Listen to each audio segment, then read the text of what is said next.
జాతీయ సైన్స్ దినోత్సవం సందర్భంగా గచ్చిబౌలి స్టేడియంలో విజ్ఞాన్ వైభవ్ 2K25 ప్రదర్శనను ప్రారంభించారు. కేంద్ర రక్షణ మంత్రి సీఎం రేవంత్ రెడ్డి, సివి రామన్, అబ్దుల్ కలాం విగ్రహాలకు రాజ్నాథ్, రేవంత్ రెడ్డి నివాళులర్పించారు. ఈ ప్రదర్శనలో DRDO, aeronautical society of India, Kalam institute of youth excellence సంయుక్తంగా రక్షణ రంగ ఉత్పత్తుల ప్రదర్శన ఏర్పాటు చేశారు.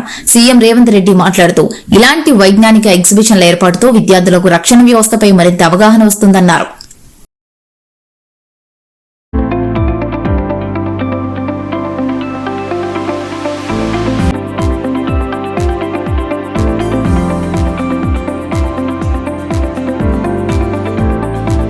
బాధ్యత ఇక్కడికి వచ్చేసిన యువకుల మీదనే ఉన్నది.